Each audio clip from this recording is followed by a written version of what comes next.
This guy is clearing a dungeon using his rare X-rank summons, far better than even the S-rank summons everyone dreams about. And now he's up against the boss, a massive slime. But honestly, it's not even a challenge. With the fairy boosting him, his gorilla summon basically turns into the Hulk and smashes the slime with a single punch. Then it just keeps going, an unstoppable barrage until there's nothing left. Meanwhile, Jinwoo, he's just chilling in the back, barely lifting a finger. In the end, he clears the entire dungeon in 5.5 minutes. At first, he thinks that's kinda slow, but then a notification pops up. He's just broken the all-time record for South Korea, and he wasn't even trying. The news spreads instantly, shocking everyone at the Summoners Association. Some complete nobody just set a new record out of nowhere. So who is this guy? Well, Jinwoo used to be the #1 ranker in a summoning game, and the moment he cleared it, the game became reality. Monsters started flooding the streets, and while everyone else panicked, Jinwoo was the only one who knew what was going on. But yeah, his luck was trash. Right at that moment, Truck-kun did what Truck-kun always does, hit him and put him into a coma for 3 years. When he finally wakes up, everything's changed. Even his parents now have summons, and the news is full of people clearing dungeons like it's normal. And then, a system notification appears, asking him if he's ready to start the tutorial. Soon after waking up from his 3-year-long coma, my guy resumed his life at home with a different twist. He absorbed everything he possibly could about the new world, which had merged with the video game. For instance, duels and raids were everywhere now, dungeons had to be traversed, and finally the Tower of Trials was now a real thing.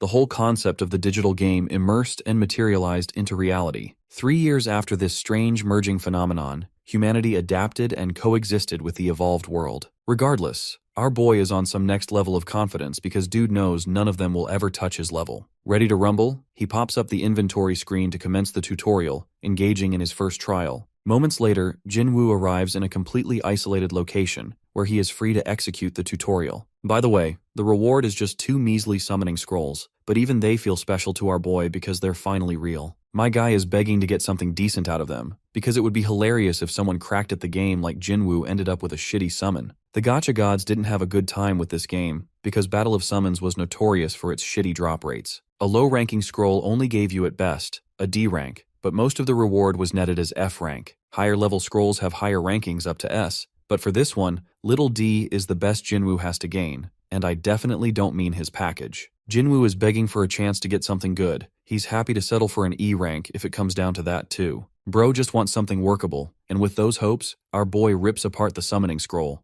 activating the scroll's effects. From his reaction, it seems that Jinwoo is really eager, because he can't wait to see what a proper manifestation or a summon looks like in person. At once, blue lightning zaps down with ferocity, startling the ever-living shit out of him. Jinwoo watches with complete shock, the torn scroll torn on the ground. The system calls out to our boy and shockingly confirms his summoning of an X-rank wind fairy, in other words, the average lowly. Flabbergasted to have summoned an X-rank, Jinwoo questions if this is even supposed to happen in the first place. The wind fairy looks at him with surprise, before astonishing herself with her own summoning. She's thrilled and swooned over the fact that someone actually managed to summon her after a very long time. Jinwoo appears confused, because summons aren't supposed to talk back. But then it clicks in his head, and he decides to ask her if she is Ramba by any chance. The question bugs her, and she quickly declines by stating that she's just a wind fairy. The flying midget slowly remembers that the only person who ever called her that is Jinwoo God. And right then, the girl gets an enlightenment. Her face puffs up in fluster at the realization that it really is her beloved Jinwoo God. With her tear-filled eyes, she hugs his face, whining over how much she missed him. While hugging the heck out of his face, our boy is starting to realize why the X-rank got summoned in the first place. You see, in the game, once you exploit the hidden mechanics of the Wind Fairy, it's possible to evolve her into a proper support summon with attack speed buffs. They had already spent so much time together in his beginner days, to the point he nicknamed her Ramba. At the same time, bro still can't believe that the bug exists in the current version of the game, because it was already patched in year 1 of Battle of Summons. Jinwoo checks the official statement, recalling how the exploit was patched. He even remembers his reaction because they had deleted her despite his investments on the Wind Fairy. Checking her data, our boy learns that the Wind Fairy actually has some kind of quarantine status, something he doesn't really understand either. The Wind Fairy weeps her heart out, sharing how she was trapped in a cage and couldn't escape it ever since her disappearance. She begs him not to leave her again, but our boy shoves her back because he's trying to piece together a game theory. First, Jinwoo asks what's causing her quarantine status. The question seems to startle her, and even though she tries to remember the cause, she gets a sudden headache out of nowhere, as if she can't recall. The girl puts up her cutesy act, pretending as if some outside force placed some memory-inhibiting seal on her. but our boy is unfazed and straight up tells her to just say what she remembers. Ramba expresses that she can't say a lot, but it's true that she was kept in isolated confinement, and no ordinary player could ever summon her. What's interesting is that Jinwoo senses that there are other summons that were also quarantined. Ramba confirms this, but doesn't know them herself as they were all kept in different areas. She suspects at least 10 entities to be a part of this whole quarantine, which gets Jinwoo's brain churning up a thought. His contemplation leads to a frightening conclusion. During his time in the game, 10 of his summons were reported as bugs and deleted under his care. And if that means all of them ended up with a new classification of X rank, then they could also be summoned. Ramba is just happy that she managed to cross over to him through the summoning scroll, while Jinwoo theorizes that maybe the X summons only respond to his scrolls. This effectively means that Bro is the only dude on the whole planet who can pull X ranks like it's a walk in the park, suspecting that perhaps this is a hidden reward he gained after conquering the 100th floor in his final run. Popping open another scroll to confirm his theory, he checks to see if every drop means a guaranteed X rank. The next summon manifests as Hairy Gorilla, and all I'm wondering is how they put the average Redditor in this game. Unfortunately, Bro's theory cooked his ass because this thing is a shitty F rank, which means the X rank thing is still based on RNG Jesus. Still, Jinwoo's strategy is the same as before. He simply has to farm the crap out of summoning scrolls to get more X ranks to his name. Because if he can just reclaim all 10 of them, my guy is going to get even more overpowered than when he was in his prime. Addressing Ramba, Jinwoo instructs her to firstly stop calling her Jinugod because that's lame, but the more critical reason is because his name is well known throughout the world, and it's going to bring him unwanted attention. Currently he's lacking a lot of information, and he's not secure enough to handle that, because the moment someone catches him pulling X ranks, everyone is going to start targeting his ass like it's a bounty on his head. Suddenly Jinwoo is startled by a rumbling sensation, and not the Attack on Titan kind. Both his monsters are freaking out, while the system prepares to advance him to the next stage. His first task appears in the form of a baby dungeon, a basic cutie patootie level trial to get him running. Jinwoo is a little worked up about this. Our boy may have cleared 1,000 dungeons in the game like an unemployed loser, but the real world is different. It's a completely different story. Composing himself, Jinwoo admits feeling terrified, but he also knows that he won't have to fight directly, and that it's just a tiny tutorial. With that reassurance, he steps up to challenge the dungeon, while the system instructs him to quickly advance towards the entrance. Arriving inside the dungeon, Jinwoo is a little taken aback. The environment is a little eerier than he expected, while the dungeon confirms his entrance, which means it's about to start. Guiding him as per the tutorial, the system states that dungeon fights consist of team summons, with a maximum of 5 on each team. Since he has 2 summons, Wind Fairy and Hairy Gorilla, still not used to that name by the way, the system urges him to put them in his slots. Jinwoo reflects that the best strategy to clear a dungeon is to be armed with 5 summons every time. Arriving with 2 seems dangerous, but it's not impossible to clear a dungeon even then. After all, our boy has already had the experience of unequal fights thousands of times. Since he knows the ins and outs of the walkthrough, Jinwoo presses yes and assigns his summons to his slots. Both monsters are assigned, and now it's time to see the monsters on the opposing end, the ones he'll be facing. A creature's growl instantly causes our boy unease. The opponent is actually a gray wolf, and the task is to simply beat the creature to escape. First, Jinwoo assesses the monster's F-class. Next, a shield is immediately cast around him, protecting the player in honeycomb structure. This actually happened the same way in the virtual game too, but in the real world, the stakes are lopsided. Here's the scary bottom line. Getting attacked after his shield goes down means instantaneous death. No redos or respawns. Bro's gonna be sent straight to the Shadow Realm. The ugly wolf aura farming in front of him while being an F rank isn't making things easier. First, Jinwoo sends the hairy boy over here like a rocket, but the dumbass animal doesn't even attack and awkwardly starts roaring. Bro's so slowly that even the gray wolf has to wait for the attack. Out of embarrassment, this man orders the fairy to chime in and do her thing. Ramba is known for a skill called Wind Pressure, which boosts a summon's attacking speed. This support buff is now applied on Super Saiyan Blue Gorilla, allowing him to do some crazy stuff. The thing lunges forth with more ferocity. Jinwoo is pleased with the effects. As for the gray wolf, the wheel that thing charges to take the fight head on. What's concerning our boy is the sheer size of this wolf, because it's not supposed to be this huge. At this point, Jinwoo is genuinely unsure if his gay gorilla is going to win or not, because according to his experience, a variable could occur because it's the real world this time. The clash of Midget Kong and Midzilla is moments apart, until the first hit connects with the gray wolf biting down the gorilla's flesh. It takes the beast down in an instant, spiking Jinwoo's cortisol. Our boy roars at the stupid fairy to do something, but she is already doing her best. The gorilla grabs this buff again, and utilizes it to rocket a punch straight to the wolf's throat, knocking it several feet apart. One last time, the Wind Fairy expends energy to boost the gorilla's powers, truly out here making plays like Michael Jordan. The gorilla experiences a peak and descends with a thrashing punch, obliterating the wolf's belly. Next, he starts hammering down dozens of punches to make sure it stays down. The punching ends with Jinwoo and the fairy looking concerned as hell, but luckily, Gorilla Boy has successfully killed the threat. It even roars in excitement while celebrating. Our boy experiences relief for surviving the first dungeon, and is rewarded with 2 strength runes. In the next scene, we arrive in the city, where Jinwoo's younger sister Ah-jin is making a bank with 200,000 won. 3 whole years ago, she managed to crop up a new profession, a rune farming player. In other words, she visits low-level dungeons and sells runes like a merchant to players in need of them. She had to take on this role right after difficult times struck down her family after Jinwoo's disappearance. This is like reverse solo leveling at this point, but luckily the girl managed to obtain a C-class summon with a 1% drop rate at some point. Thanks to the Shadow Elf, she can easily make money with rune farming safely. Ah-jin checks her phone to see her brother calling out of nowhere. She asks if he's discharged already, while he points out straight to her face that she's a rune peddler. The remark pisses her off, because it diminishes her profession, and she orders him to call him a farming player. Our boy decides to play by his little sister's rules, and asks about the location of the synthesis center. Ah-jin shares that it's located in the player zone as expected. Now, because the Tower of Trials formed inside the real world, people had to conduct special business related to the game. That's how the player zone came to be. The same place harbors synthesis and enhancement centers too, everything close to the tower for a player's convenience. In the next scene, we see Ah-jin sharing a table across from her brother. She reveals that Jamsil and Hyundai Tower from the real world basically became the Towers of Trials. So far, Korea has only those 2, but the player zone he's looking for is also located around them. This makes Jinwoo understand that it's efficient to have player facilities near the tower, but more importantly, his little sister is curious what kind of rank he got. Keeping it simple, he tells her that he got an E and F summon, which excites her since even E ranks have a 5% rate. Our boy keeps it nonchalant, not revealing to her that he actually won the lottery with the ranking. Regardless, he wants her help because he desires adapting to the system fast. In return, he promises her pocket money, despite the fact that Ah-jin admits making way more than him. Teasing her, our boy reminds Ah-jin that he could always become the world's greatest player in a twist of fate. Ah-jin doesn't really believe in her brother's delusional dreams, because in her view, people like Rachel or Genos are like gods who can never be reached, geniuses of a different dimension.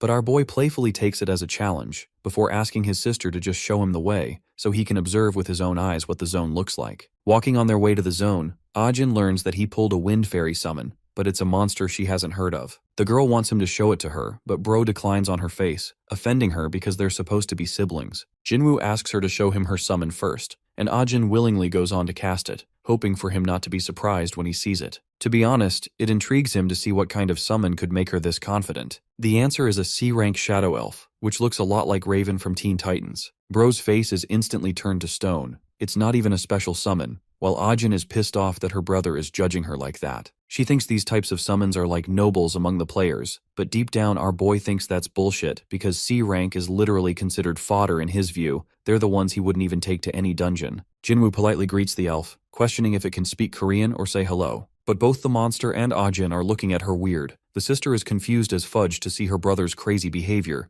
but you see he's actually trying to test if all monsters can speak or not, and it seems that this one can't. Even Ah-jin points out that summons aren't supposed to speak, giving him another reality check, because Ramba's whining midget fairy ass graduated from the University of Yapology. Anyway, dude's confused, while she's annoyed that he thinks summons can talk. In a way, Ah-jin is correct. Jinwoo just had this overblown assumption that all summons could talk. Now it's his turn, but he ghosts her in real time and refuses to show his summon. Ah-jin feels devastated because the girl got treated like how tech support scammers treat you, but Jinwoo doesn't want to garner any attention right now, especially with Ramba talking. She calls him a scumbag and rushes after him. Later, our boy arrives in the player zone. It's a completely different cyberverse. The Jamsil world looks far different ever since the arrival of the towers, since the corporations tore the whole place down. The answer is simple. Nobody would want to have an amusement park next to a tower of doom and gloom. At the same time, Jinwoo thinks that idea is so cool and thrilling. Ah-jin reminds her idiot brother that dungeons make this area dangerous, so no one would come here to have fun. While it's true that they're scary, Jinwoo internalizes that it's definitely a fun experience for him to see things in reality that he only saw in the game. It genuinely excites him, and he quickly locates the exchange zone, where players can trade stuff like scrolls and runes. It gives him a lot of memories from his time in the game, because bro would be buying stuff with his whale-rich friend Baicheon.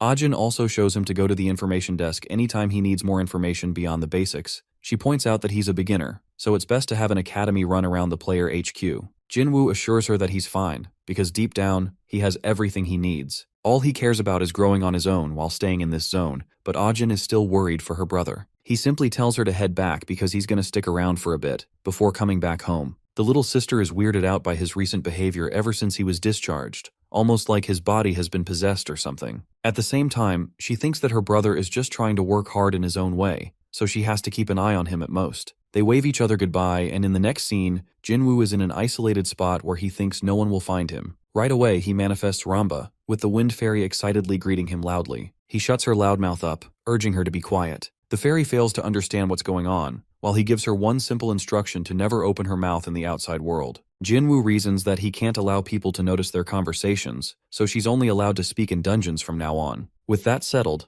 our boy thinks about his next goal, which is to gain some capital so he can raid dungeons. Checking his balance, my guy finds that he's broke as hell like your average gamer in real life. Jinwoo succumbs to the rock-bottom reality. This is literally all the money he has to his name, a measly 12,000 won, and it kills him to work part-time jobs again. Normally, people would suggest he ask his parents, but he doesn't want to do that as his mother works incredibly hard with 3 different jobs just to keep things afloat. Asking them for a loan feels like a stomping on their efforts, making him an animal. The son feels useless for this situation, and accepts the reality of starting things from scratch. You see, the very reason Jinugod as a player was unreachable to all others is because of the fact that he didn't spend any real money on the game. In other words, bro was completely free to play and did not invest a single dime, and somehow managed to be number 1 at the game. And that, folks, is how you know this can only happen in a manhwa story. Anyway, that kind of attitude gives him some level of optimism to climb up from 0 again, but then bro's eyeballs pop the hell out when he sees a 500,000 point transfer. He hassles to check the source of the amount, questioning how the hell he's getting all this money. It's actually Jinwoo's caring mom, who wanted to send him a proper allowance, knowing that he'd never ask for this stuff up front. Just this gesture alone causes him to feel flustered. Remember guys, this is the same mother who nursed him for 3 whole years while he was gone, enduring so much struggle. Talk about being the greatest freaking mom ever. Like this video to pay her your respects. Jinwoo rubs his tears, thanking the angel that she is, and vows a newfound confidence to succeed no matter what, just so that he could make his family proud. 3 years may have set him back, but he is willing to prioritize each second to climb ahead, to become the very best, to gather every resource in his arsenal for the dungeon raids. And that's how Jinwoo ends up purchasing 3 more scrolls. The first goal is to build a team. Our boy gains a slime mass monster, then a horned butterfly. Both of them are F ranks. But his luck runs great on the 3rd pull as he extracts an E rank poison lizard. This is lucky as it is. Jinwoo believes he's already beaten the odds twice in 5 attempts so far. Poison Lizard also has decent abilities too, but unfortunately he really hates slime mass and has to forcibly use it for the time being. I mean, I get it. The sludge has a face only a mother could love. With the Pokemon team built, Ash Ketchum now intends to raid dungeons and grow them further beyond.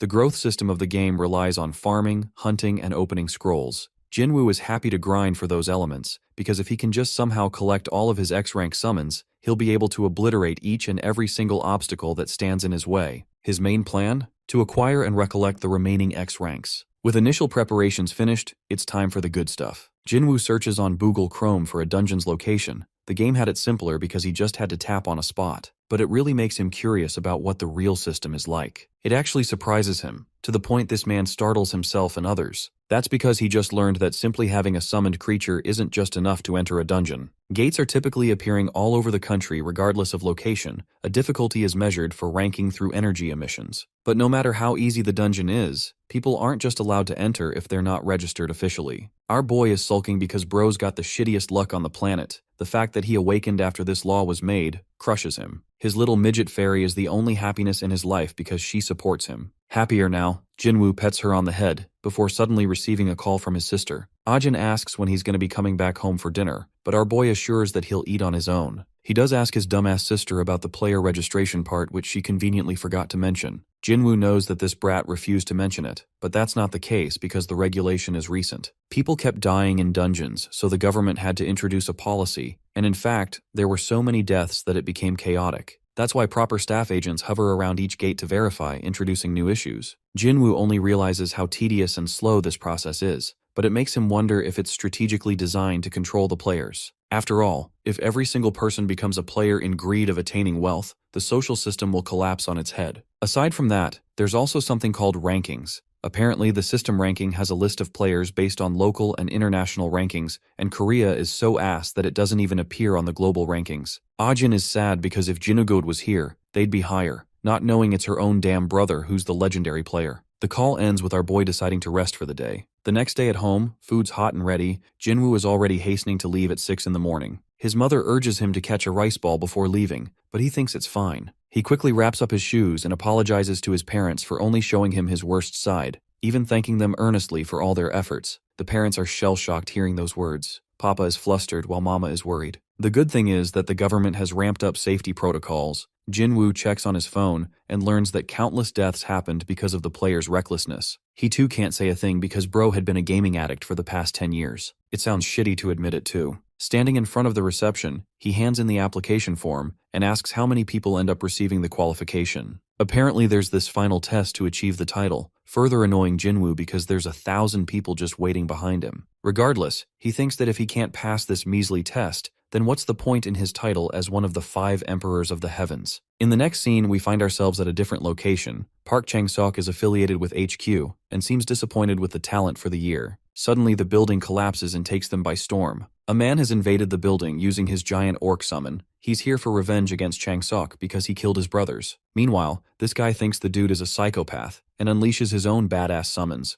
mostly consisting of fire and wood-based monsters. The main HQ is being attacked, and while everyone else is panicking, our boy is calmly chilling with his pods, until he turns around and realizes a whole new mess has been made. Jinwoo has no idea what the heck is going on other than the fact that he's caught up in it. The bystanders are just afraid for their lives, placing their fate in Chang-sok's hands. Jinwoo senses some kind of gang conflict because his dude in a dripped-out suit seems to have a vendetta. What's boggling him is how even the thugs of the real world have become advanced with their summons. Chang-sok roars for an emergency and asks everyone to bring out summons to protect themselves with shields. Jinwoo does the same for his shield, while our favorite fairy takes a second to assess the situation before nearly opening her mouth. Our boy shuts her up, reminding her not to speak in front of people. Back to this sharp-looking gangster, he wants to take down Chang-sok and his sense of justice. The first monster he throws is the orc, while our boy is hiding from a safe spot knowing that he'll complicate things by getting involved. His goal is to observe for now, and shortly after, a heated battle takes place with Chang-sok's fiery butterfly unleashing tiny meteors and blasting at the orc. However, this thing is a tank and survives all of those hits, giving the thug a bit of cockiness. Chang-sok's cornered, while our boy gets up to realize that this man is absolute dogshit. It's so bad that even the other spectators can see Chang-sok as being pushed back. This forces Jinwoo into a corner because now he has to make a decision. If he does help and involve himself, he's the one who'll have to deal with these guys. The orc strikes down its axe on one of Chang-sok's summons, forcing Jinwoo to finally make a decision. He's starting to realize that his quiet life is going to end before it can even start, so he calmly goes up to Chang-sok, who worriedly tells him to stay back. Jinwoo, however, criticizes him for missing the timing of one of his creature's skills. He then instructs how the buffers around the blood orc have an advanced fire resistance buff, meaning a specific timing is needed, or else no fire attacks will work. Chang-sok personally observes that the orc's body also glistens, hinting the activation of the skill. With this knowledge, this time Chang-sok switches up the play. First, he instructs Flame Turtle over here to prepare another fire spell. The creature shoots it at max speeds, lasering down its target. Chang-sok excitedly shouts in celebration. His attack finally managed to become effective, while his opponent is stunned how this man managed to uncover the weakness. Next, the wood monster ends up destroying the other support summons this guy has too, practically leaving him wide open. Finally, Flame Turtle and the Flame Butterfly each prepare epic fire attacks and shoot them down to annihilate the orc even more. By the end,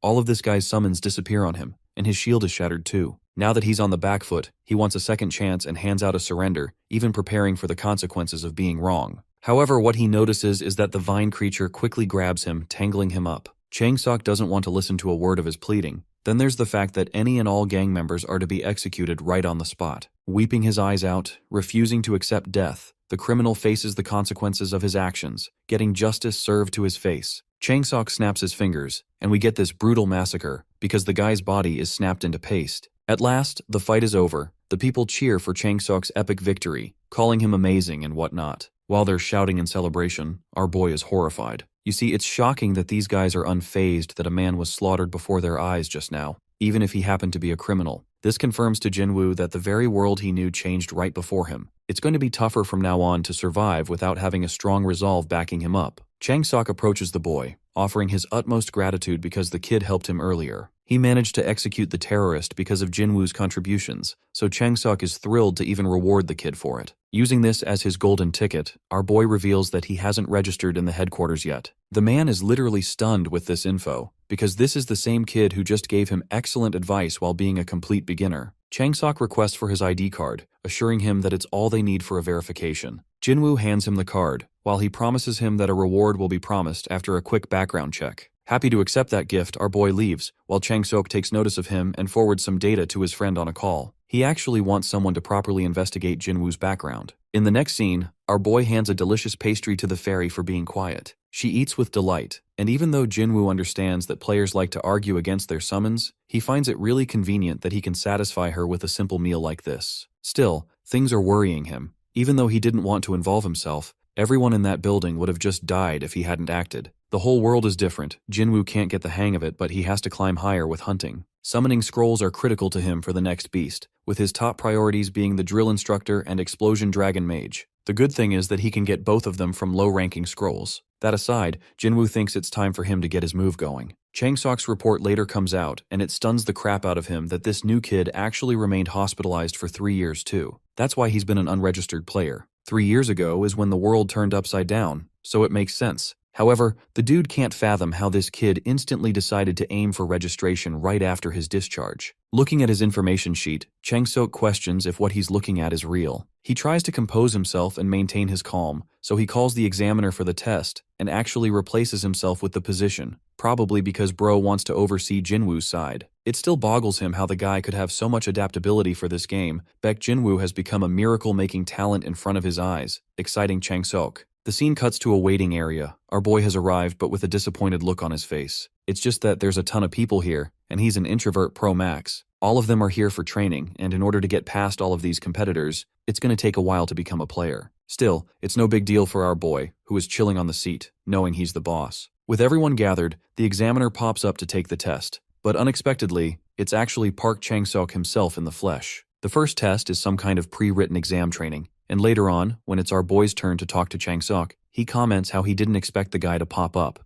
The older man calls it fate and asks on the training update, but Jinwoo remembers it a bit differently. You see, a while ago while he was giving them a lecture, our boy was getting bored alongside his fairy. It bothered Jinwoo that they were teaching one of his combinations from the game, so he acted like the lecture was just alright. Aside from that, Changsuk emphasizes that he called the boy separately because of the award application thing. Before that, he wants to ask the newbie something important. The question is odd and funny, inquiring if Jinwoo is a game of some kind. Receiving that question, our boy is stunned. Apparently, gamers have become a formal term. They're the people who played Battle of Summoners in the past and have knowledge of it. 70% of the rankers in this country are gamers too, but of course it's common for Changsuk to think of him as such, because Jinwoo talked about buffs without being a player. He ends up confirming the guess, enlightening Changsuk's face. He wants to know about the guy's experience, but Jinwoo honestly doesn't want to say 10 whole years to reveal his identity. To keep things simple, bro says 1 year, but that alone is such a huge duration that this man is swooning head over heels for him on the table. Jinwoo doesn't know what's going on, while Changsuk is out here with puppy eyes over the fact that he gamed for a full year. The thing is, most rankers couldn't even play the game for half a year, so this is impressive in Changsuk's eyes.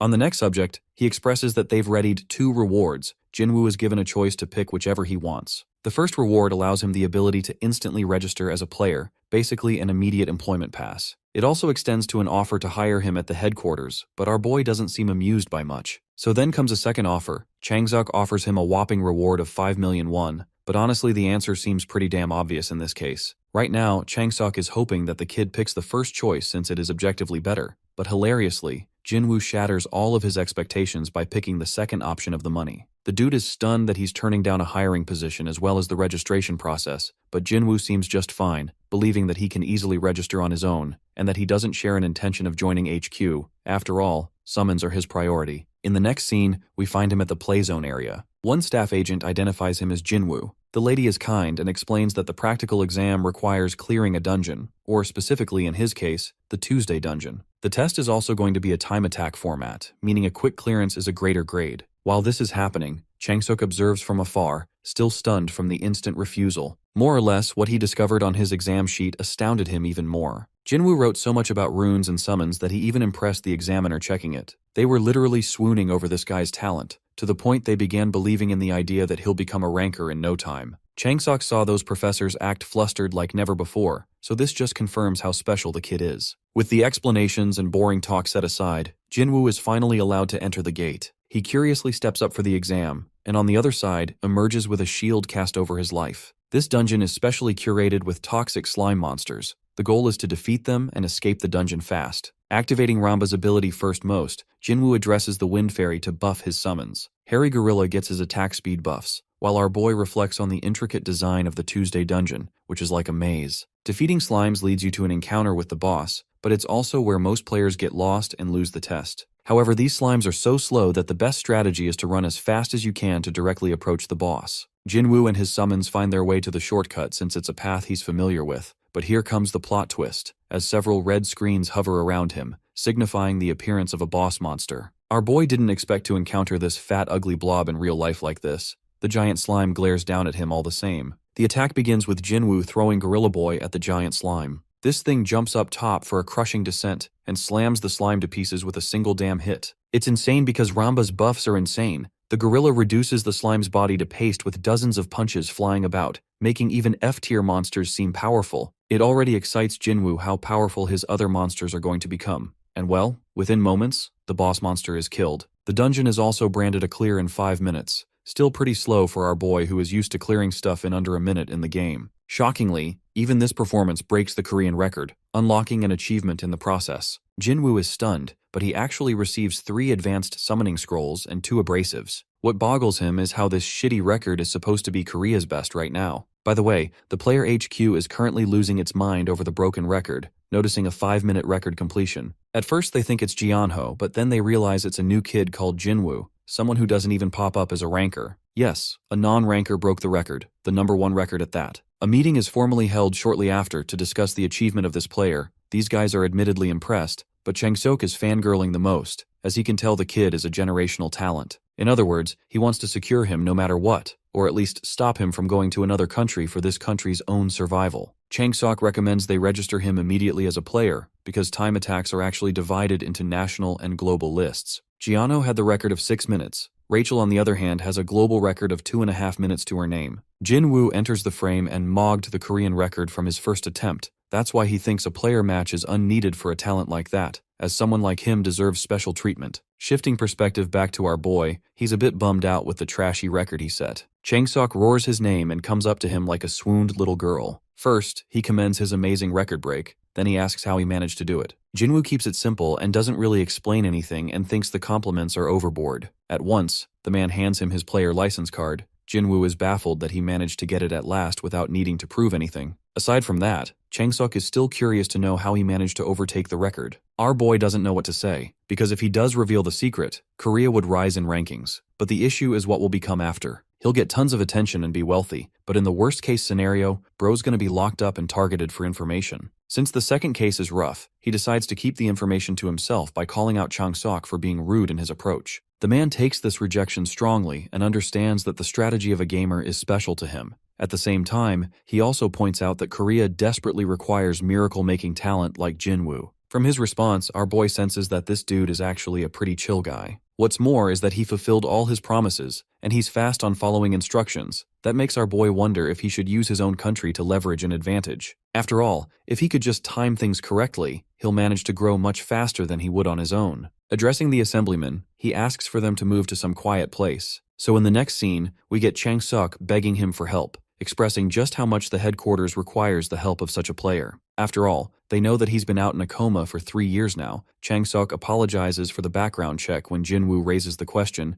It's just that he had to know because gang members often have a similar pattern of being unregistered and skilled. At the same time, our boy is bummed out because he believes there's no point for them to investigate him anymore. Changsok confirms this. But he's also observing an interesting behavioral notice. People usually get intimidated when it comes to talking about nations, but the guy in front of him is chill. It's as if Jinwoo is aware of the kind of talent he brings to the table. Sipping his coffee, our boy admits that he's contemplated plenty, but he wants to know what he gains from the country. Changsok slams that he'll offer full cooperation, which is a confusing answer. Apparently, the man shares that he has a high and relevant position at the headquarters. Assemblymen are always elected by a public vote, which means better results could make him rise higher. In other words, bro is a politician who wants more chips to his name. The assemblyman begs him to help him, so then he can in turn provide with all the possible support he can. This is a little underwhelming proposal to Jinwoo, who can't picture the clear rewards he'll get from these things. Regardless, he decides to carry on with the request, but with the condition of a single month as per his duration. In other words, since Jinwoo is a fresh player, he wants to focus on growing for the meantime, requesting support when he desires. And if he can see that this proposal benefits him, then he'll support them, and if not, then he'll just return the rewards. Long story short, Chung-sok is hearing that Jinwoo is entertaining a trial of a month to test the waters. Though it's a bold request, it's the best shot he has to get him on his side. So they shake hands on it, with the assemblyman believing he'll get more from Jinwoo from this deal. To start things off, Jinwoo wants maximum assurance that the record he broke doesn't reach the rest of the country, because he's worried about his safety. Chang-sok doesn't get his concerns because the headquarters can alleviate that safety, but then he realizes that HQ won't be able to help someone as talented as this guy,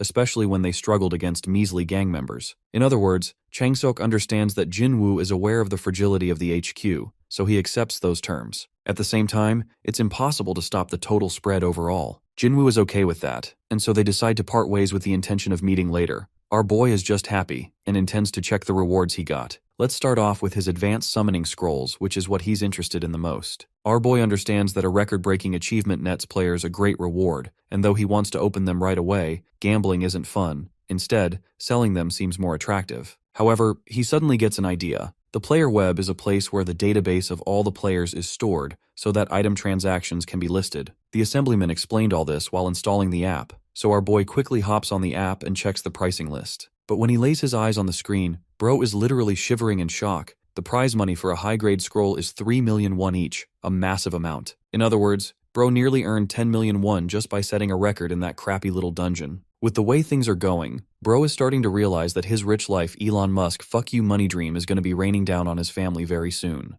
Jinwoo plans on selling the high-grade scrolls and recycle the money into low-grade scrolls instead, only caring about 2 main summons for now. After listing the 3 scrolls, our boy checks on the list of low-level scrolls and doesn't understand why these cost 5,000 won each even though they're easy to farm. Then there's the fact that there's an endless list of sellers with no one pulling a low price. My guy is cooked, so he decides to call his special little sister for another help. After a long-winded explanation, Ajin shares that the HQ buys the scrolls. Apparently it's to support the rankers for some reason. Their goal is to purchase in bulk, and then the listing for the lowest scroll is 5,000. People directly sell it to the HQ without a price negotiation, but Ajin also intriguingly states that this system might change soon. After all, it's a policy made from the early era, so the HQ doesn't really need such scrolls anymore. But that's actually a good thing for our boy, who hangs up the call and realizes that there's an oversupply of low-level scrolls. All he needs to do next is have another meeting with Chang-sok, which he does the following day. The assemblyman is thrilled to meet him, questioning if our boy needs something. Jinwoo expresses his desire to obtain low-level scrolls,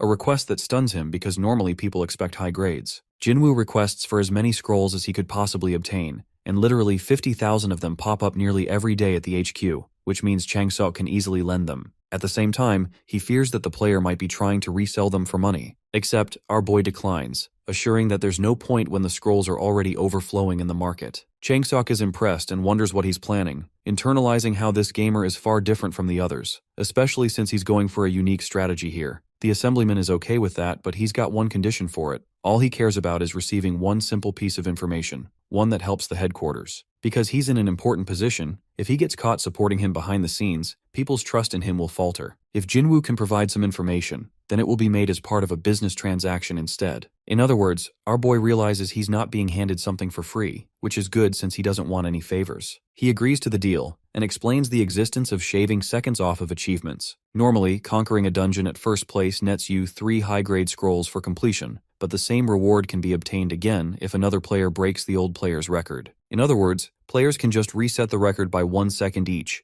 juicing out the best possible outcome and stacking up the scrolls. What also helps is that the Korean Association benefits as a whole because its players become stronger. Chung-sok shares that they've already used that method actually, but most players haven't received such rewards, so it won't be a problem trying to apply something like this. As for the next part, Jinwoo intends to share hints of a strategy for the Tuesday dungeon he conquered. Dying for something amazing to come out of his mouth, Chung-sok waits like a puppy ready for its meal, because bro thinks this guy is going to reveal a top-secret method. Jinwoo shares that using this method could allow most people to clear the dungeon in under 3 minutes, but before he can do that, Our boy wants to make sure the price of the information is worth the investment, so he adds 50 high-grade scrolls on top of the low-grade ones for the deal. Long story short, he's asking for 100 million wons worth of scrolls, which is an insane amount. But it's fair to Jinwoo since this method can be used in both low and high-tier dungeons, amounting to possibly billions on a return. Changsok understands this side, and follows that he will transfer 150 million directly if the information is valuable enough, as well as supplying our boy with 10,000 low scrolls each day. The following evening, the assemblyman gathers some of his staff for a little test. They're suspecting that he's got something good ready for them. First, Changsok talks about the recent Tuesday dungeon record, and then he casually shares having acquired a technique to bypass it thanks to his connections from overseas. He also makes it seem like Jinwoo was a test subject who used this technique. That's why everyone was briefed not to say a word about it. As for the reason he called them here, Changsok reveals that they're going to be performing a dungeon time attack from here on. The main summon needed for this dungeon is all thanks to the poison lizard monster. This little one shares the size of an adult male and a brawler class, but that's just the basic information, because for the most part it's strong and durable. However, using it is tough because raising this thing is a pain in the ass compared to other grade monsters. Players don't really like it, except they were glossing over one of its most useful skills. The creature's diet is primarily slimes. In other words, for a dungeon like the Tuesday dungeon, an easy clearance is achievable. In the next scene, players excitedly share their own completion rate of 4 minutes, which means the technique was indeed correct. It all happened thanks to one summon's specialty, so the infamous lizard is now hailed and celebrated as almighty. A few more days passed. News of the dungeon-breaking record spread all over the county, with Changsok understanding that Jinwoo is far more than what he could consider an average gamer. From now on, the guy wants to orchestrate a proper team to assist our boy, and for the members on that team, he selected 3 proper candidates with different skill sets. In the next scene, our boy stares at his bank balance, all of a sudden feeling rich as hell, questioning how he didn't cash fat checks like this before. But what he cares about the most is the 10,000 summoning scrolls that he can use to farm the crap out of. Changsok kept his promise so naturally our boy wanted to do his part of the deal, so he readied Ramba for a little showdown. First, Jinwoo pours down water on the ground, while the little wind fairy chants prayers to every single god she knows of, begging for Jinwoo to pull an amazing summon. With the prayers aside, it's finally time to rip open the scrolls. Jinwoo tears them open for his infinite gacha run, only for a few moments to pass, and he's left with a pile of junk. My guy literally opened 3,600 scrolls and exhausted himself, getting nothing in return for it. It's just impossible so far, but the Wind Fairy thinks it's stupid of him to assume an X-rank monster could arrive out of the blue like that. Jinwoo's expectations were based around the fact that summoning Ramba was so easy, but she assures him that it was literally just some kind of god-tier gacha game bullshit logic luck. In reality, not even 100,000 low-level scrolls might be enough for an X-rank summon. Jinwoo doesn't get it, so she asks if he has any knowledge about the system at all. The summoning system is supposed to equate to 10% of the players,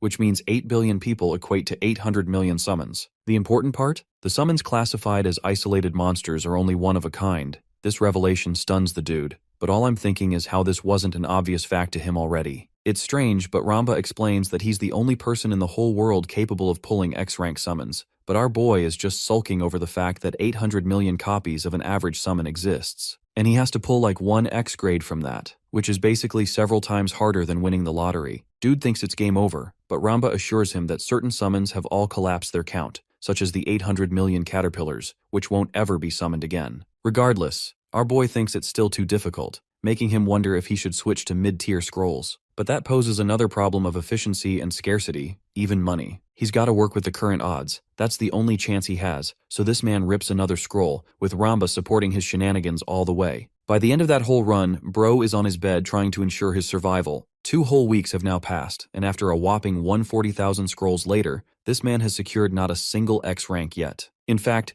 Jinwoo even moved out just to live near the player zone for easier access to facilities, knowing he shouldn't rely on his parents forever. He gets up again wondering if he should do synthesizing, grabbing Ramba in the process who is depressantly craving cream bread. Somebody get this fairy her cream bread. At the synthesis center, Jinwoo remarks that this building has changed like the other towers in Korea. The hotel became a synthesis center, but Jinwoo recalls it was originally famous for its buffet. He checks his ticket named 125, while Ramba urges him not to make a mistake. When their name is called, they decide to head inside to use the room. Even now, Jinwoo is hoping for the Wind Fairy to do her best for him. First, he is welcomed by the menu screen outlining his main summons. Jinwoo registers Ramba first, before activating synthesis upon her. What he does is sacrifice a whole bunch of different monsters to fuel the evolution of his Wind Fairy, gassing her up to new levels. With this, her level increases to 21, alongside an increase in her intelligence. Our favorite fairy is now more powerful than ever. Hilariously, Jinwoo isn't impressed because this is all he could get for basically 140,000 scrolls. Ramba is out here squealing over how strong she looks, while he's dying inside because the max level is 100, and at this rate, he'll die before they get it. More days pass, and one guy is crunching numbers on the keyboard, when suddenly Chang-seok comes around to check on Byungjin. So far, the man has created his talent management team,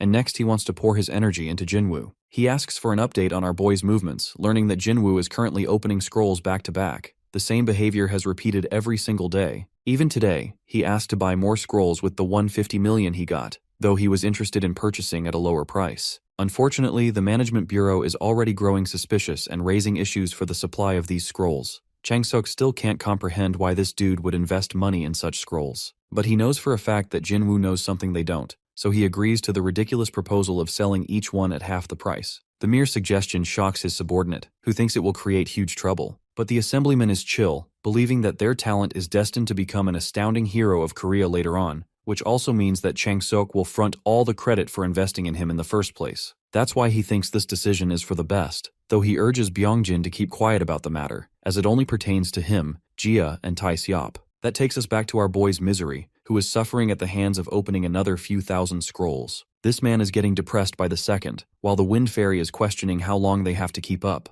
To alleviate their misery, a baddie steps up to come find him. This is the stunning Yu Jia as part of his new management team. She even tells him that she's here because of the proposal. Jinwoo curiously asks about the discounts, and she takes a rather long time to explain to him that they're going to be offering him a 50% discount. The girl seems so angelic while this man is out here shocked for his life. But more than just that, Jia states there's going to be another 100 million won reward as part of his expense budget. Bro is feeling like a king right now because this is some next level stuff. Jia emphasizes that he must not let this information escape, something Jinwoo is very good at doing anyway. Aside from that, she also teases him that it's for the sake of bettering their relationship, something Jinwoo is also satisfied with. That aside, she decides to leave him to carry on with what he's doing. But right now, Jinwoo is genuinely starting to feel proper support given to him by the assemblyman. He knows he's got to pull up with an X rank fast to repay the guy's efforts. Well, after another whopping thousands of scrolls summoning attempts, he and the little fairy are dying. Every scroll is an F-grade shitty monster. No progress is made. At this point, Jinwoo has come so far that he simply cannot back down or back out anymore. He's praying and begging for a chance to get the explosive dragon, and perhaps after hundreds of thousands of painful scrolls later, the gacha gods take pity on him and crack down a proper summon for him.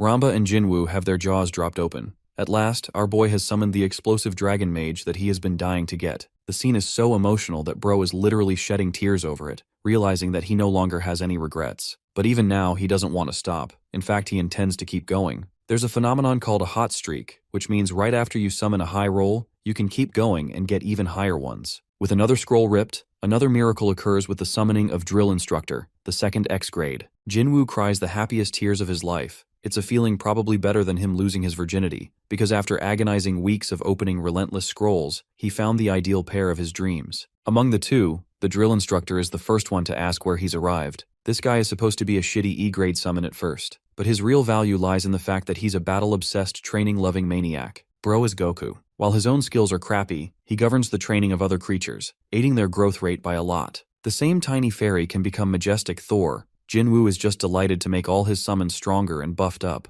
but the little one really isn't looking for all that physique. Jinwoo catches up with the training maniac, calling him Hunkyo. The drill instructor immediately realizes that this is Jinagod, bowing before him to pay proper respects. He too thought that they would never meet again. Ramba and Hunkyo are in the same condition as Jinwoo expected. As for the explosive dragon mage, she comes up to confirm if it's really him too. This is the first time our boy has heard her voice. While being a D-grade mage, she has a special ability dealing insane bouts of damage. Hunkyo's pairing with her goes really well, and she even has a multiplier effect where each kill amplifies more of her damage. However, achieving that skill requires the drill instructor's insistence. Jinwoo was the only person who actually used the mage to her best ability. Anyway, she's pretty happy to see him. Even our boy is feeling romantic right now because he missed her overpowered summon. Like Ramba, he orders them not to speak around people, a simple command they understand. Next, it's time for them to go back and rest, because it's been a long day of back-to-back summoning. At home, our boy is cooked to the next level. He's out here having post-nut clarity while his summons are chilling around,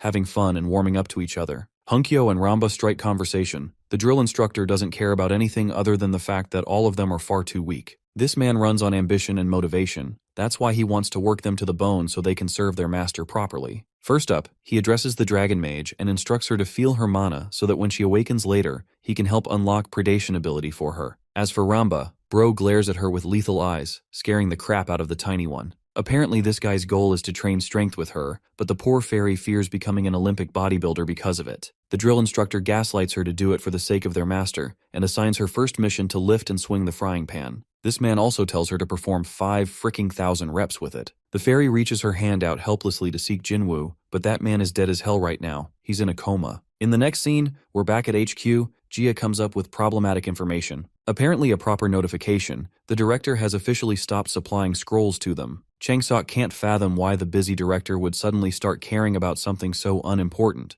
But also, the director also wants to seek a proper report on where the scrolls have been going. This creates a bunch of issues. Jia suspects that Lim Hisu, the other assemblyman, is puppeteering this situation. The same guy is Changsok's nemesis, but Jia thinks it's still a problem because if the management bureau stops supplying scrolls, it will halt Jinwoo's growth. Cornered, Changsok tries to think of options when he suddenly receives a call. Interestingly, it's Jinwoo himself who explains he won't be needing more scrolls. Still, the assemblyman is frustrated with Lim Hisu's tampering and intends to deal with him later. Later on, we arrived at Gwanexon Mountain's beautiful view. Jinwoo has settled on this destination as his next target for a dungeon. Bro's even got a tracksuit for the style points. In the Battle of Summons game, 4 types of dungeons exist. The first is where exploration happens for farming materials. The second is the Tower of Trials, with varying difficulty levels mostly on the harder side, pushing players to the max limit. The third is the Chaos Dragon Dungeon, a calamitous boss that is supposed to be raided with a party, except this part hasn't yet merged with the real world, so Jinwoo doesn't want to explain it. Now, aside from those 3 specific dungeons, all the others are considered normal ones, and that's what he'll be taking on for the day. Also, there is something called a stage dungeon too,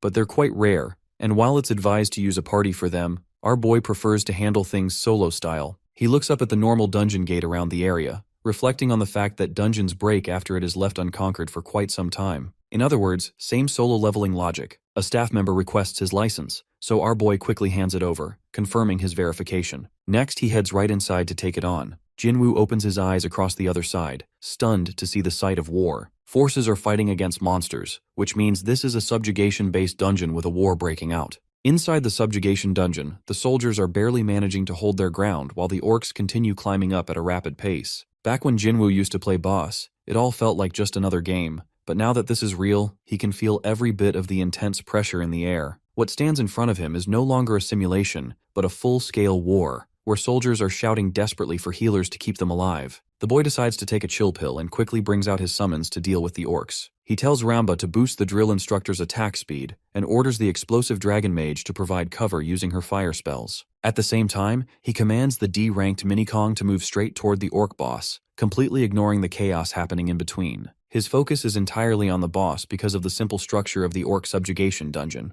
As long as the giant orc at the back is taken down, victory is guaranteed and the battle will come to an end. Meanwhile, with Ramba's buff in effect, the drill instructor goes completely wild, cutting down orcs one after another like they are mere insects. Watching this, Jinwoo begins to wonder if this overwhelming strength is because of him being an X rank. A small smile forms on his face as it becomes clear that the battle might end before he even gets the chance to properly warm up. Even the soldiers who were struggling against the orcs just moments ago are left startled, seeing powerful allies appear out of nowhere and completely shift the tide of the fight. The Minikong leaps straight into the orcs while the Golden Fairy continues her healing without pause. Ramba, on the other hand, seems to be enjoying herself, provoking the monsters and making them throw their weapons at her. Seeing this, our boy immediately scolds her to stop messing around. Meanwhile, the explosive dragon mage unleashes her signature fire spell, toasting every orc that comes into contact with her flames. Before long, through their teamwork, the boss finally goes down, and a notification appears confirming that the dungeon has been successfully cleared. All of the summons get excited over their small victory, and the system rewards them with experience points, allowing them to level up. On top of that, Jinwoo hits the jackpot as he ends up receiving an intermediate summoning scroll along with 500,000 won. These rewards immediately push him to start looking for new dungeons right away, since not only did he manage to level up his summons, but he also earned some easy cash in the process. He begins planning to make it big overnight and finally stop being a broke loser. Meanwhile, back at the headquarters, Assemblyman Park is getting scolded by Gia for making such a reckless bet. Apparently, he let his anger get the better of him and is now facing the consequences. During his earlier meeting with Lim and the director, things escalated into an argument that nearly turned into a full fight. The director tried to step in and stop the clash between Assemblyman Lim and Park. Lim insists that he was only giving advice, but Park clearly has no interest in hearing something that sounds more like an insult than help. Kim then mocks him, calling him a loser since none of his talents have ever made it to the national team. That comment pushes Park over the edge, and the argument quickly intensifies.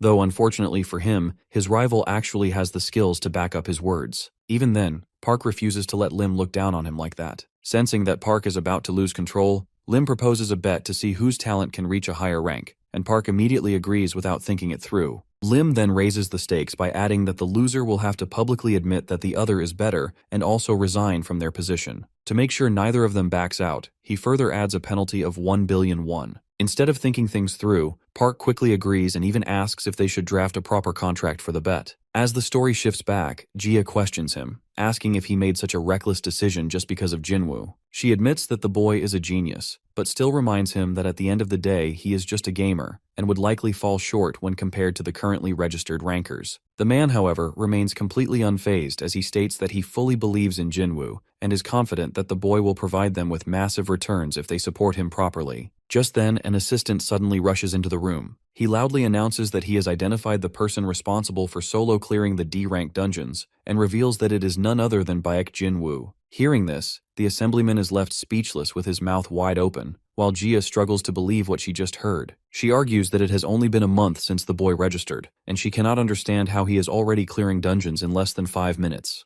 The assemblyman immediately takes advantage of the situation, switching his tone as he starts bragging about his instincts, claiming that he always knew the boy was something special. The excitement on his face makes it obvious as he starts looking forward to winning the ridiculous bet he made with Lim. Back at home, our boy lies on his bed staring at his phone screen. He cannot help but giggle while looking at his bank balance. The poor guy has never seen this much money in one place before. After farming D-rank dungeons non-stop, he managed to stack up a solid 16 million. The intermediate scrolls turned out to be his biggest cash cow out of all the loot, earning him some seriously fat stacks. He drops to his knees and basks in the reward of all that hard work, convincing himself he might actually be the chosen one. That's pretty conceited considering his summons did most of the work. Anyway, he decides to divide the money into different accounts for separate purposes. First, he sets one aside for monthly expenses. Then he creates another to share part of his earnings with his family and make them proud. Lastly, and most importantly, he deals with his 10 million. The same amount that got his name into the headlines, into a savings account strictly for personal use. The rest of his balance goes into himself. While you can never have enough wealth, Jinwoo understands the importance of investing in his growth as a player. All of his summons are already above level 30. The next step in strengthening them is through powerful runes. It will not be easy, but grinding dungeons daily remains the most efficient method. Still, he wonders if buying a main summon from the black market might help speed up his farming. Suddenly his jaw drops when he sees how expensive C-rank summons are. A weak-looking Thunderbat that looks like it was made in China still costs an eye-watering 20 million for real. That is not even the worst part. B-rank summons start in the hundreds of millions. As for A or S rank, there are none available at all. He sighs, understanding that B-rank summons are an incredibly rare find. Still, that does not discourage him much. He always knew a day would come when he would need outside assistance. Back at the assemblyman's office, the man's calm and composed demeanor completely shatters when he hears some thrilling news. Another request has arrived from the star player, Baek Jinwoo. The moment he hears the name, the man practically starts fangirling like a kid high on sugar. He eagerly asks what the request is about, seriously frightening the poor staff member delivering the message. The guy simply shows him the message, which turns out to be a neat little list of every summon Jinwoo would like to purchase. The total climbs past $1 billion like that is pocket change.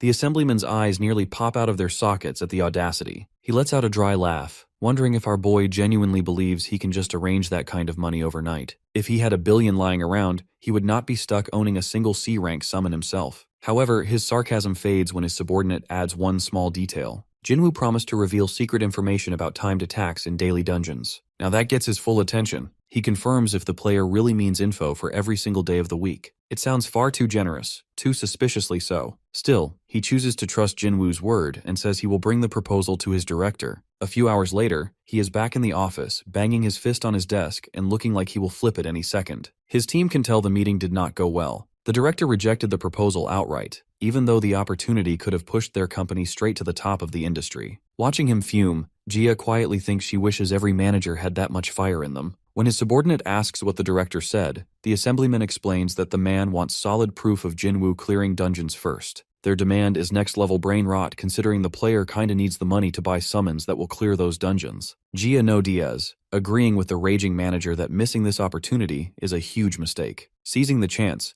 she calmly suggests that selling priceless daily dungeon intel for only $1 billion might actually be underselling it. Her lips curve into a confident smile as she offers a simple solution. She can just cover the payment herself. Hearing those words, Assemblyman Park remembers that Yujia is not just some regular employee with bold opinions. She is the heir to the Daesung conglomerate. She has received the finest education in the country. The young lady has collected awards and earned achievements for as long as she was alive. Unlike the rest of her family, though, she has always been more interested in players and dungeons than in sitting behind a desk managing assets. And right now, the player who fascinates her the most is Jinwoo, the rookie who went from a nobody to clearing dungeons like it is a side hobby. Now that he is offering an exclusive deal, this feels like the perfect opportunity to recruit him into her own agency before anyone else can. The assemblyman's current position comes with layers of annoying restrictions, but this arrangement would give him full freedom over future profits. No need to beg for approvals. Still, he hesitates and asks if she is truly comfortable betting such a massive sum on a player whose future is uncertain. The high-class lady responds with a cheeky smile, asking him if he is even aware of her current bank balance. She assures him that money will not be an issue. All she needs is a single meeting with the player. After that, she is confident she will have him firmly in her grasp.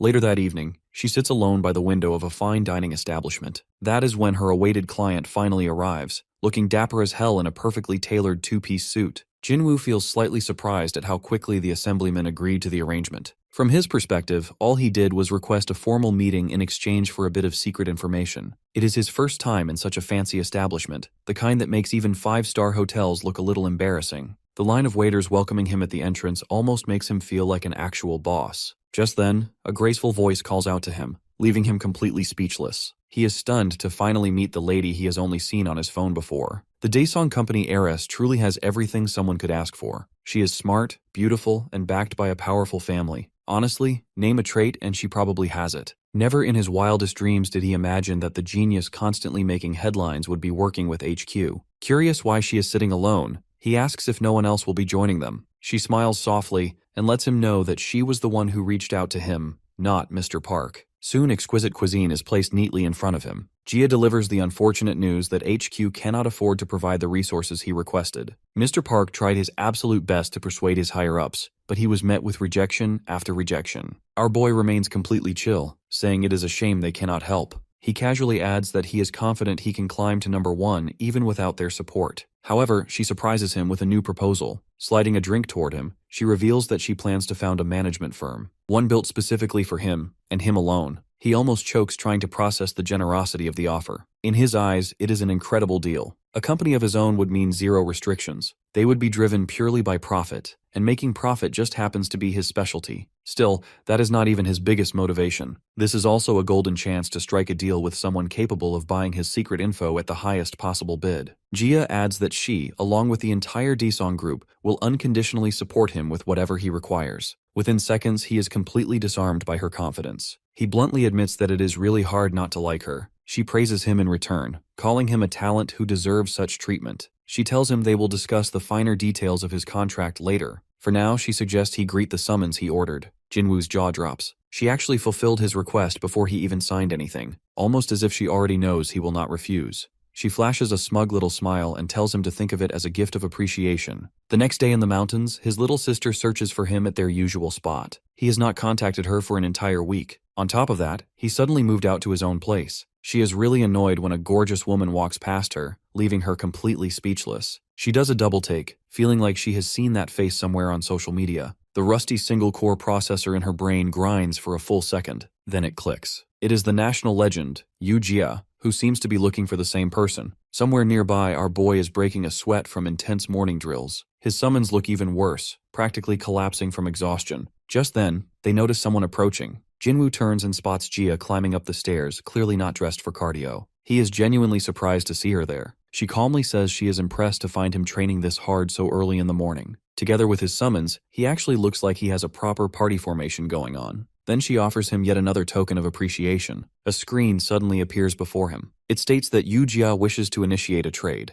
A warning message pops up, advising him to carefully review the trade terms before accepting. The game's trading system exists to help players support one another. However, if anyone attempts to scam the other party, there are serious repercussions. The system literally strikes the offender with a lightning bolt as punishment. So yes, honesty is strongly encouraged. Right in front of his eyes, he sees Jia's entire collection of summons listed for transfer. In exchange, she requests absolutely nothing. He presses accept without hesitation. Just like that, her entire collection becomes his. Immediately after, he bows to her repeatedly. This gift is far beyond anything he thinks he deserves. She waves it off, saying it is not a big deal, and suggests they move on to the actual contract. She has already decided on the company name Yubak, a combination of their surnames. The profit distribution is just as generous. Jinwoo will receive 70%. She will take 25%, and the remaining 5% will go to Mr. Park. The poor man deserves a comfortable retirement someday. Of course, it is not charity. Park will continue supporting them from his position inside HQ. As for the paperwork, she has already arranged for an assistant to handle it. Jinwoo raises an eyebrow, pointing out that those assistants were employed by HQ. She casually informs him that they have already resigned. Apparently, offering triple their previous salary is a very effective motivational speech. Moving on, he wonders if she is really fine with giving him a full 70%. She calmly assures him she is not being generous. It is a calculated move that reflects her trust in his potential. What she does not say out loud is that money is not even her real goal. Her true agenda is to win Jinwoo completely over to her side. Without hesitation, our boy presses his thumbprint onto the contract. The deal is sealed, and the two of them shake hands on it. Just then, his summon notices something moving in the forest. In the blink of an eye, he disappears into the bushes. Violent screaming echoes through the trees shortly after. A moment later, he returns dragging two familiar faces,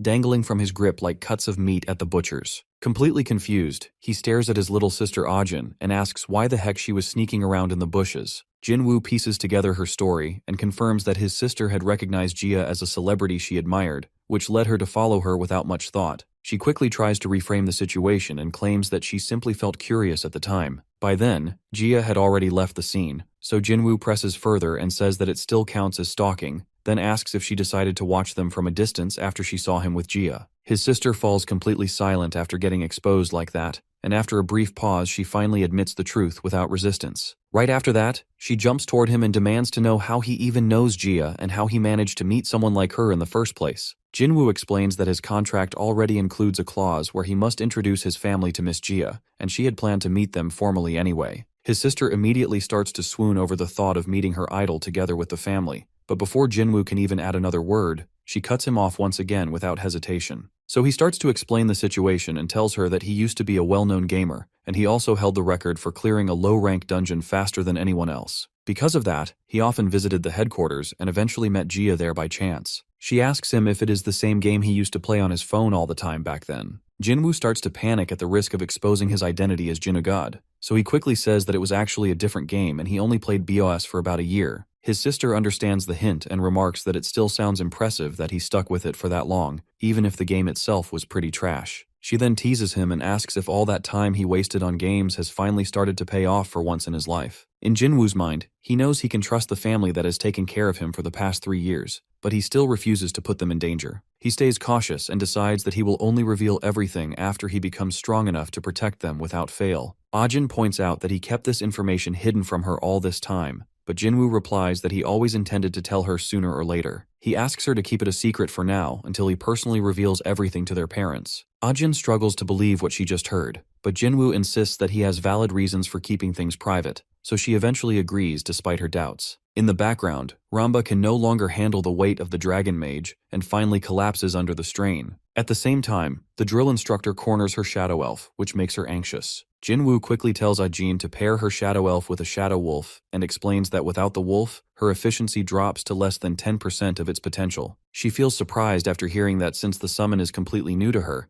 and Jinwoo explains that it makes sense because the summon belongs to B rank. She wonders how she could possibly obtain a B rank summon as she searches through the online catalog for answers. In the next moment, she falls into despair when she shows him the price and asks how he expects her to afford something that costs 500 million. She sarcastically says that she will buy it in 20 years at this rate, but her brother calmly replies that he can get it for her within a month without much trouble. She bursts into laughter at that claim and mocks him for trying to act cool just because he has become somewhat known as a gamer recently. She tells him to forget about it and insists that she will save money little by little until she can afford it on her own later. He simply smiles as he stands up and tells her not to cry when he actually makes it happen, which leaves her even more confused than before. She begins to feel that her brother has changed into a completely different person lately, while her frightened elf quietly snuggles into her lap for comfort. About a week later, outside one of the weekday dungeons, Jinwoo meets up with the company team as planned. They hand him a set of new gear, which confuses him at first since he did not expect anything like that. Jia explains that for the Ubike company, information stands as their primary business asset above everything else. She tells him that they sell high-definition recordings of dungeon runs at premium prices, and the special gear exists to capture everything during the process. She continues by explaining that the equipment records the surroundings in full three-dimensional detail while remaining lightweight enough to wear without discomfort. As soon as he puts it on, the assistant activates the system and begins recording everything around him like a set of prying eyes. Jinwoo feels that the situation seems more embarrassing than anything he has experienced before, and he mentions that he has never attempted a Monday dungeon, so the run might not look very clean. She reassures him that they will simply edit the best parts together afterward. He thanks her, and then casually asks if it would be fine for him to break the national record the moment he enters the dungeon.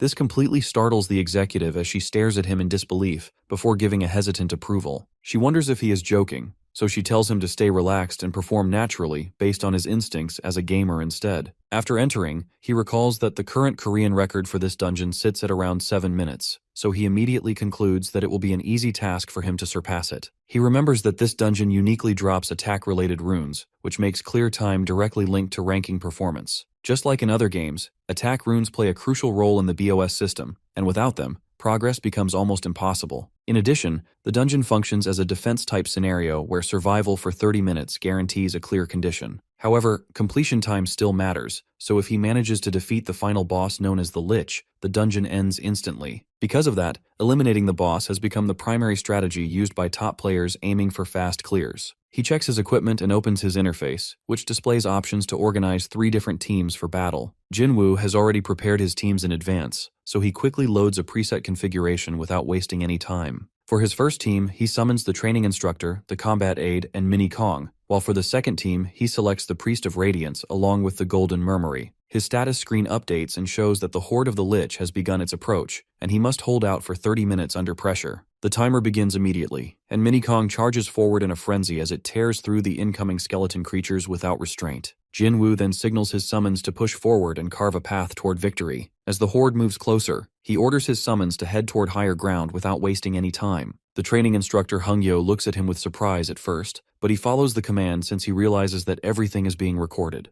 Jinwoo estimates that it will take them at least 2 minutes to reach the higher position, and during that time he trusts that Mini Kong and Hungyo will handle the incoming mobs without fail. After they reach the designated spot, he instructs his combat aide to take position and prepare for the next phase. He recalls that in the game, the combat aide has long range and exceptional accuracy, which makes it useful in specific situations. However, in reality, its damage output remains extremely low, to the point where it cannot even defeat a standard monster after hours of continuous attacks. Even so, for this low-rank Monday dungeon, the aide becomes the perfect summon because the Lich has relatively low health overall. He tells the aide to hold fire until further notice, and then orders Radiance to cast Blessing on the battlefield. He notes that the purpose of this blessing is to remove the Lich's dark shield, which normally grants it immunity against long-range attacks. Once the shield effect disappears, he commands the combat aide to begin firing at the target without delay. While Mini Kong and Hungyo maintain control against the advancing horde, Radiance and Mercenary provide support from above. The aide fires its shot, and as expected, the damage appears underwhelming compared to the other summons present. However, the important detail is that the Lich's health steadily decreases with each precise hit. After a few successful shots, the Lich starts to weaken, and Jinwoo notes that with normal runes the process would have taken far too long. That explains why most players choose not to bring the combat aide into this dungeon at all. At that moment, a skeleton leaps past Kong and rushes toward Jinwoo, but Hungyo intercepts and eliminates it instantly. Jinwoo then points out that he holds a major advantage because he can combine runes with Hungyo's abilities to unlock the combat aide's full potential. With that enhancement in place, even a top-tier Lich can fall from a single decisive strike. The next shot fires, and the Lich suddenly falters as its condition worsens rapidly before it collapses backward.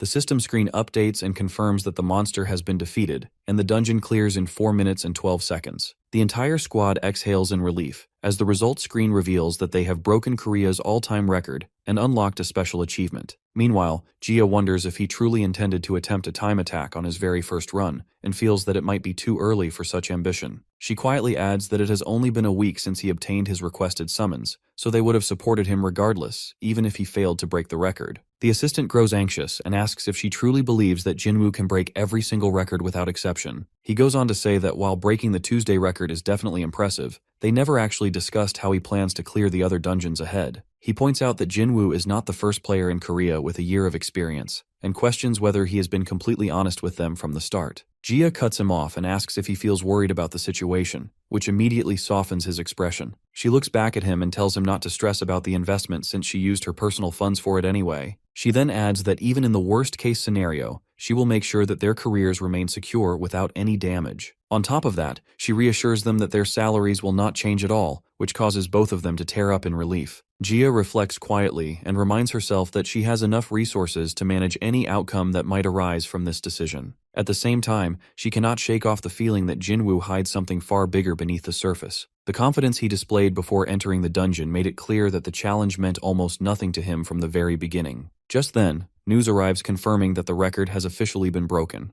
The information reaches headquarters, where they realize that the low-rank Monday dungeon record has been shattered by an unbelievable margin of 3 minutes. They quickly look up the player responsible and discover that it is none other than Baek Jinwoo, which leaves them completely stunned. Back at the dungeon entrance, Gia's hands tremble as she starts to grasp the full weight of what just happened. In her mind, the business will at least perform decently at worst, but if everything goes right, it could turn into an overwhelming success beyond expectations. Back at the dungeon, our hero looks at the splendid view in front of him. Looking at the portal, he remembers that he has to do something else first. He then switches off the recording button and summons the system panel, telling himself that it is now time for some good old extreme sweaty grinding. Previously in the game, after a player clears a weekday dungeon, they can unlock a mode known as Auto Battle. As the name suggests, as long as your summons do the grinding for you, you can keep racking in those juicy rewards. Coming back to our boy, he sends the drill instructor back to his inventory, and instead summons Ramba. He tells her that she is now in charge of the slavery grinding session, which surprises her. Jinwoo explains that he isn't using Hungyo because he wants the guy to train others. Our boy teases her, asking if she would rather like to train too, which makes her freeze in place. The poor fairy immediately gets thrown into a flashback.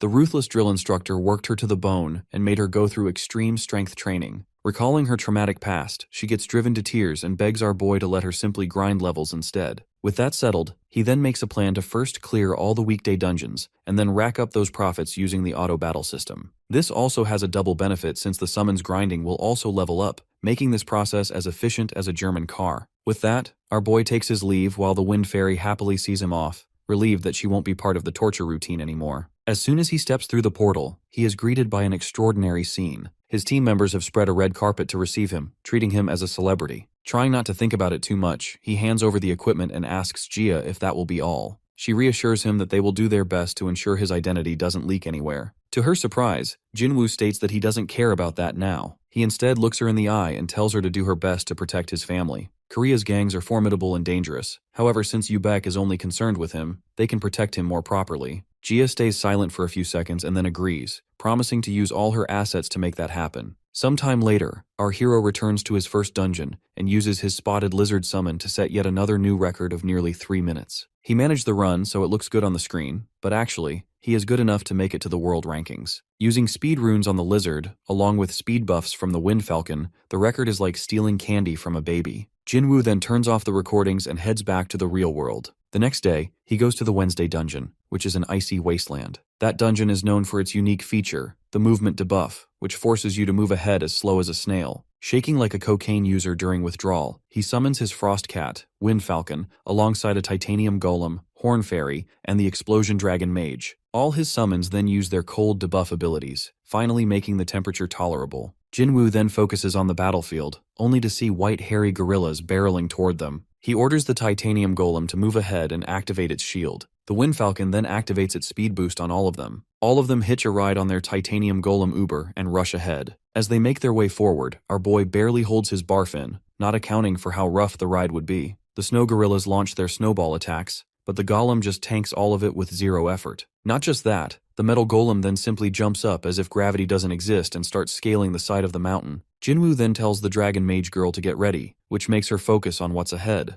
As soon as the party clears the ledge, a system warning flashes that the dungeon boss is ahead. The gorilla boss Pro Max lets out a monstrous roar, but our hero doesn't falter and instead shouts orders at the horn fairy. The fairy flies ahead and uses her skill, which destroys the shield protecting the dungeon boss. He then signals the dragon mage, who releases a devastating flame dragon spell that swallows the boss whole. With that, the dungeon gets completed with a clearance time of less than 5 minutes. Jinwoo gets excited over another new record, but then doubles over and empties his gut due to motion sickness. From that point on, headlines start popping up everywhere about a young no-ranker breaking national records all over Korea. People slowly begin to realize that this is the same guy who cleared the Tuesday dungeon, and with that, his popularity skyrockets. Gossip about him starts to increase as he becomes the talk of the town. Seeing headline after headline, the headquarters director gets annoyed. The secretary tells him that it's the same guy that Assemblyman Park mentioned. The deal was that our boy would sell them information in exchange for low-rank summons. However, Assemblyman Lim opposed the idea, demanding that the funds not be released without getting the info first. The director closes his eyes, realizing that the info was real all along. Taking a deep breath, he tells himself that Assemblyman Lim did have a valid point. However, the main thing in politics is the result you show. If they had simply favored Jinwoo back then, their fame and influence would have skyrocketed by now. Like a true corporate boss, he shakes his head. He puts all the blame on Lim, saying that he just shut the door on the opportunity of a lifetime. The director then tells the first secretary to reach out to Jinwoo directly. Since he didn't turn out to be a Nigerian prince scammer, they must absolutely get him back no matter what. Dropping into lore mode, Monday and Wednesday dungeons give runes, while the Tuesday dungeons hand out abrasives. However, the Thursday dungeons instead give skill books. Even though they do not give broken tier skills, or even those skills that the drill instructor cannot unlock, they still provide some useful abilities. Because of this, our boy doesn't have to clear the Sunday dungeons, since the rewards are the same, but the difficulty is much higher. That is why the entire gang decided to take well-deserved breaks on Sundays. What actually happens in Thursday dungeons is that as soon as you enter, you are immediately thrown into a boss fight. In this particular dungeon, the Dirt Golem boss's defense is higher than your local crackman. What normal players do is summon white wolves, which have a defense-decreasing ability. But that is not how the greatest player plays, as you can simply overpower it with brute force and extreme damage. Jinwoo switches the camera off since this isn't exactly the kind of video that would perform well. Since no one has X-grade summons to prepare Dirt Golem stakes, this is basically like telling everyone to go install hacks to beat the game. Our boy makes up his mind that he will instead tell everyone to lower the boss's defenses with the white wolves and then use extreme damage dealers. Climbing on top of his titanium golem, he recalls that the weak point of the Dirt Golem is its head. That is why he is using his own golem to level the playing field. As his summons prepare for battle, he commands them to aim for the head, which would have made Thor proud. The two giants duke it out in a fistfight, while the drill instructor uses a Heian-era 3,000-year-old technique to instantly chop up the Dirt Golem. Meanwhile, the Dragon Mage girl floats high into the sky and summons her broken Fire Dragon spell again, reducing the Dirt Golem to a corpse. The system then announces that the dungeon is now complete, with a clear time of a little over 5 minutes. Watching the drill instructor, our hero realizes that his abilities are absolutely broken, and he got banned for a reason. However, he doesn't intend to abuse the drill instructor since with a well-trained dragon mage, our boy can easily clear the highest grade dungeons in a second. He then gets into the details, wondering if he includes the entry and everything. It would take around 10 seconds. Waving to the drill instructor, he yells out that there is still time left for one more dungeon. Finally, when he returns to the real world, two guys in business suits approach him and ask if he is Jinwoo. They then extend a business card, saying that they are from headquarters. Our hero takes the card half-heartedly, and then asks what headquarters wants from him now. The black-haired NPC forces a smile and states that they reviewed the proposal he sent them last time. He continues that the deal seems doable, but before he can give his sales pitch, Jinwoo raises his hand and cuts him off. With a smile, he tells them not to bother with that anymore. Both of them are caught off guard by the sudden rejection.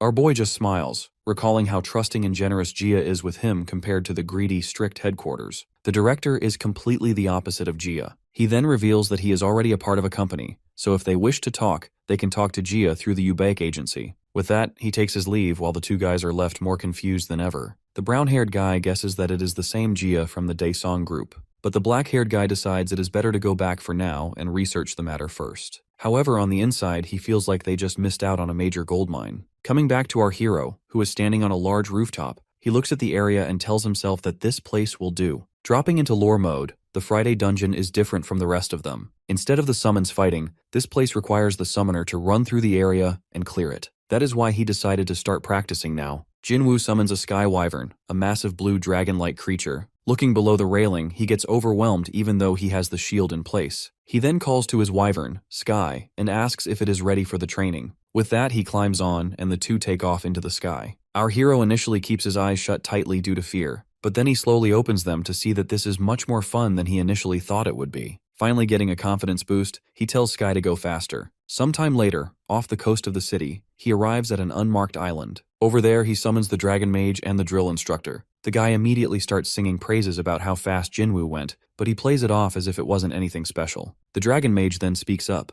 mentioning what a total nightmare it was when they first learned how to ride wyverns. That makes him remember that the two of them rode both wyverns and dolphins before. When she praises him again, Jinwoo blushes and thanks her, which makes the drill instructor depressed due to the clear gender discrimination. Our hero then stares at the sea and announces that it is now time to practice riding dolphins. He hypes the two up, saying that learning from pros like them will be the fastest way, so he is counting on them. A few days later, it is finally time for the Friday dungeon. This dungeon is also unique in the sense that it can grant top-tier runes. Starting off, our hero summons his Wind Falcon and commands it to give him a speed buff. He then takes his starting position and waits for the countdown. As soon as the signal is given, he immediately breaks into a run, dodging the projectiles launched his way. Jinwoo is unstoppable as he dashes past the obstacles and decides that it's time to take the secret pathway. Turning toward the ocean, he recalls that normally you are supposed to cross the water and keep on running. However, instead, he jumps into the ocean and summons his sky dolphin. Grabbing onto its fin, he takes a deep breath and dives deep into the water. Basically, if he uses the sky dolphin to dive, he can avoid all the obstacles on top. After crossing to the other side, the dolphin jumps into the air, and Jinwoo then summons Sky. The wyvern appears below them, and our boy jumps on, landing on the back of it like a pro-aura farmer. He then proceeds to fly over the rest of the obstacles, putting all the creator's work to shame. The rest of the course is a breeze as he simply flies through the finish line.